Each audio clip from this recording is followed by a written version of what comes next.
আসসালামু আলাইকুম। অনেকেই বলতেছে আসন্ন সাব চ্যাম্পিয়নশিপের গ্রুপ এ বাংলাদেশের জন্য অনেক সহজ হয়েছে। আসলেই কি তাই সহজ হয়েছে? হয়তোবা। আপাত দৃষ্টিতে মনে হচ্ছে সহজই হয়েছে। চলুন তার আগে গ্রুপ বিন্যাসটা একবার দেখে আসি। গ্রুপ এতে বাংলাদেশের সঙ্গী শ্রীলঙ্কা যাদের ফিফা র্যাঙ্কিং 187 এবং ভুটান যাদের ফিফা র্যাঙ্কিং 192। অন্যদিকে বাংলাদেশের ফিফা র্যাঙ্কিং 181।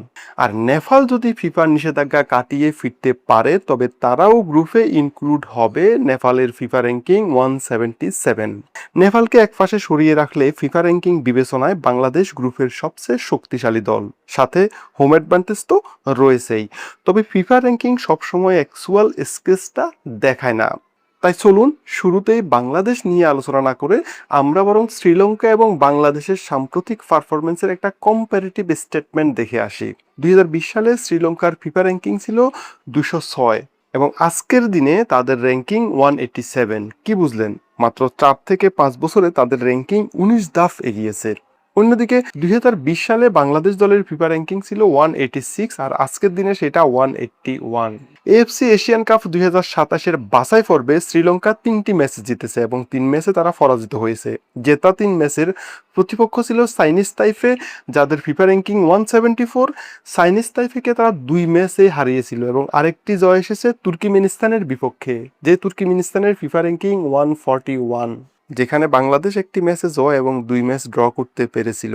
সো আমরা যতটা ইজি ভাবতেছি ততটাও ইজি কিন্তু না। আর নেপাল যদি ফিফার নিষেধাজ্ঞা কাটিয়ে ফিরতে পারে তবে এই গ্রুপ আরো কম্পিটিটিভ হতে যাচ্ছে, সেক্ষেত্রে ত্রিমুখী লড়াই হবে। তবে বাংলাদেশের হোম অ্যাডভান্টেজ এবং হামজা চৌধুরী সমিত সোম জুটির মিডফিল্ড বাংলাদেশকে এগিয়ে রাখবে নিঃসন্দেহে সাফ অঞ্চলের যে কোনো দলের থেকে। সেটা হতে পারে শক্তিশালী ইন্ডিয়াও। কিন্তু দুশ্চিন্তার কথা হলো ফিফা উইন্ডো শুরুর আগেই যেহেতু সাব চ্যাম্পিয়নশিপ শুরু হচ্ছে, বাংলাদেশ কি আদৌ হামজা সমিতদের পাচ্ছে কিনা, যেখানে না পাওয়ার সম্ভাবনাই বেশি। শক্তিমত্তা শুরুতে বাংলাদেশ দলের মূল শক্তি জায়গা হোম ক্লাউড। দীর্ঘ 23 বছরের শিরোপা করা গোছানোর মিশনে মাঠে নামবে বাংলাদেশ। হোম অ্যাডভান্টেজ তো রয়েছে, সাথে হামজা চৌধুরী যিনি বাংলাদেশ দলের মূল শক্তির জায়গা। হামজা সমিতের সমন্বয়ের মিডফিল্ড এশিয়ান লেভেলে ফাইট করার মতো।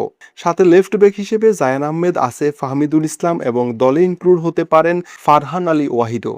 বাংলাদেশের মিডফিল্ড সাফের অন্যতম শক্তিশালী মিডফিল্ড। ফারহান আলী ওয়াহিদ দলে ইনক্লুড হলে রাকিব এবং মুরসালিনের সাথে এই অ্যাটাকিং লাইন আপটাও হবে সাফের ওয়ান অফ দ্য বেস্ট। সাথে হোম অ্যাডভান্টেজ সে তো রয়েছেই। শ্রীলঙ্কার ন্যাশনাল টিমের কমফোর্ট জোন হলো তাদের অরিজিন ফুটবলার সমৃদ্ধ স্কোয়াড। দলীয় কম্বিনেশনই এই দলটার one of the best strength. দলীয় বন্ডিংস এবং হারানামানা মানসিকতার মাধ্যমে এশিয়া কাপ বাছাই করবে তারা অসাধারণ পারফর্ম করতে পেরেছিল। শ্রীলঙ্কার মূল শক্তি জায়গা বা নির্ভরযোগ্য অংশ হলো গোলকিপিং এবং ডিফেন্সিভ অর্গানাইজেশন। সবচেয়ে বড় কথা হলো এই দলের বেশিরভাগ খেলোয়াড় বিদেশি লিগে খেলার অভিজ্ঞতা রয়েছে, যা দলটাকে অনেক বেশি স্টাবল করেছে। ভুটান ন্যাশনাল টিম এখনো উন্নয়নশীল পর্যায়ে আছে। ফুটবল অবকাঠামো, খেলোয়াড়দের স্ট্যান্ডার্ড এবং ইন্টারন্যাশনাল এক্সপেরিয়েন্সের অভাবে তাদের শক্তিমত্তা বিশ্বমানের তুলনায় অনেক নিচে। তবে সাম্প্রতিক বছরগুলোতে কিছু উন্নতি তাদের মধ্যে দেখা গেছে। যেহেতু তারা বিশ্বের সবচেয়ে খারাপ দল নয়, সো তাদের দিনে তারাও যে কোনো কিছুই করে ফেলতে পারে অনায়াসে। তারা সাধারণত লো ব্লকে খেলে অভ্যস্ত, তাই তাদের কমপ্যাক্ট ডিফেন্স ভাঙ্গা সহজ ব্যাপার না।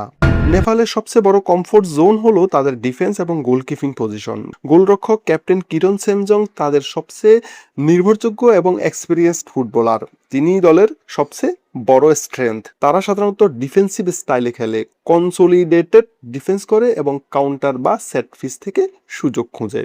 দুর্বলতা এখানেও শুরুতেই বাংলাদেশের দুর্বলতা হলো গোলপোস্টে মিতুল মার্মার উপস্থিতি, ডিফেন্স লাইন লিকেজ, আক্রমণ ভাগে ধারাবাহিকতার অভাব।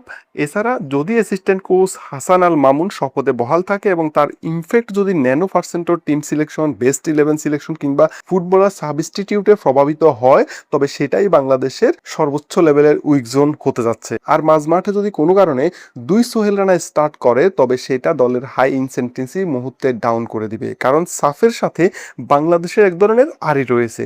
বাংলাদেশ দল যখনই ভালো অবস্থায় থেকে সাফে গিয়েছে কোনো না কোনোভাবে বাংলাদেশ আশানুরূপ রেজাল্ট করতে পারেনি।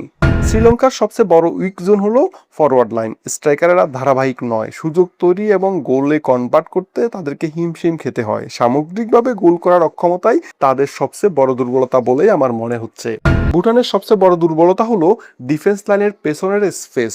থ্রু বল দিলেই সহজে ভেঙে যায়। উইং সাইডেও তারা দুর্বল, ফুলব্যাকের পেছনে পর্যাপ্ত জায়গা ফাঁকা থাকে। মিডফিল্ড ট্রানজিশন খুবই স্লো, বল হারালে দ্রুত রিকভার করতে পারে না। ফিজিক্যাল এবং ফেসে ফিসিয়ে থাকায় কাউন্টার অ্যাটাকে কষ্ট হয়। সোজা কথা, wide attack plus throw pass ভুটানের বিরুদ্ধে সবচেয়ে কার্যকর অস্ত্র প্রতিপক্ষের জন্য। নেপালের মূল দুর্বলতা হলো ডিফেন্সিভ ট্রানজিশন। বল হারালে মিডফিল্ড দ্রুত কভার করতে পারে না। উইংয়ের পেছনে ফুলব্যাক জোনে স্পেস রেখে দেয়, ফলে ক্রস থেকে সাফ বাড়ে। হাই প্রেসিং এর বিপক্ষে ভুল করে বিল্ড আপে গড়বড় হয়। সোজা কথা, quick counter plus wide attack নেপালের বিরুদ্ধে সবচেয়ে ইফেক্টিভ হতে যাচ্ছে প্রতিপক্ষের জন্য। মার্কেট ভ্যালু, বাংলাদেশ দলের বর্তমান মার্কেট ভ্যালু 7.25 মিলিয়ন, যেখানে হামজা চৌধুরীর মার্কেট ভ্যালুই 4 মিলিয়ন। যদি দলে ফারহান আলী ওয়াহিদ ইনক্লুড হয় তবে তা আরও বাড়বে।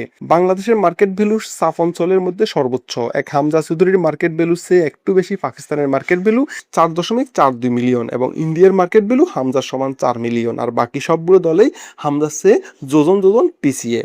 শ্রীলঙ্কার সম্মিলিত মার্কেট ভ্যালু 1.02 মিলিয়ন। এই দলটার মোস্ট ভ্যালুয়েবল ফুটবলার হলেন সাইপ্রাস সেকেন্ড টায়ারের ক্লাব ইএন ফেরালিমনির লেফট উইঙ্গার স্যাম ডুরেন্ট, যার মার্কেট ভ্যালু 1,50,000 ইউরো।